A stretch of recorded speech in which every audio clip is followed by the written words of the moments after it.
Well, Valentine's Day is not just a day of love, it's also a big birthday for the state of Oregon.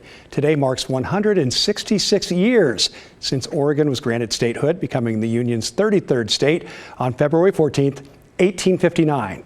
So we checked on the Oregon Historical Society's online archives to see what we could uncover. This may look like a normal decorative wooden folding chair, but it actually belonged to a man named George Curry, who was Oregon's last territorial governor before statehood in 1859. It comes from the mid-1850s. Curry gave it to his son around the time of his wedding in 1883, and it ended up with a nephew who passed it down in the family until it was donated to the Historical Society in 2008. We searched the archives for the keyword statehood, and the vast majority of items that popped up were from 1959. That, of course, is the 100-year anniversary or centennial of Oregon statehood. There are all kinds of items. You see them there on your screen: coins, earrings, a handkerchief, even a pocket knife, and even a commemorative bottle of perfume. Unfortunately, the Historical Society did not describe the scent of that perfume, so we'll leave that to your imagination. I'm not sure what it would smell like at this point in time, but anyway, maybe a hint of Marionberry. That'd be nice. To celebrate 100 years of Oregon, the state held a centennial exposition back in 1959.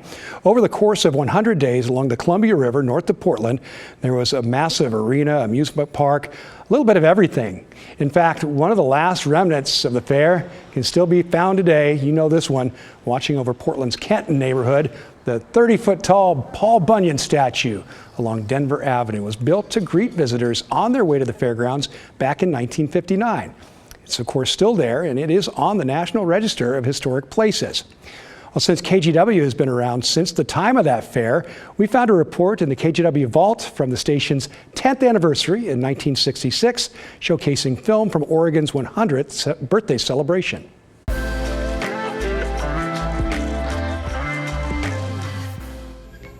1959 was the year of Oregon's 100th birthday celebration, centered around a centennial exposition and international trade fair held on the 65-acre Multnomah County Exposition Center, formerly called the PI, Pacific International. Solemn ceremonies on June 10th with governors, mayors, and diplomats from more than 24 foreign nations, scores of Hollywood stars, and a 100-gun salute opened the spectacle. 1,330,000 visitors in 100 days helped Oregon celebrate its 100th birthday.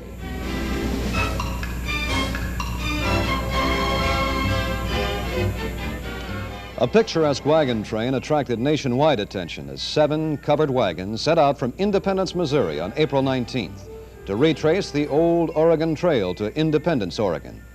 Wagon master Tex Serpa led his band of 27 through wind, rain, and sun, some 2,200 miles across 5 states, reliving the arduous journey of the pioneers during the 1850s.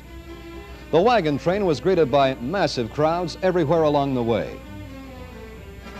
Among the most enterprising communities celebrating the centennial were the people of the Tillamook area. They built a replica of the first sailing schooner built in Oregon in 1855 and named it Morning Star II. The new Morning Star, piloted by a veteran Norwegian skipper, Axel Andersen, sailed up the Columbia with a 12-man crew, bringing a cargo of Tillamook cheese and greetings from all the coastal communities to the Oregon Centennial.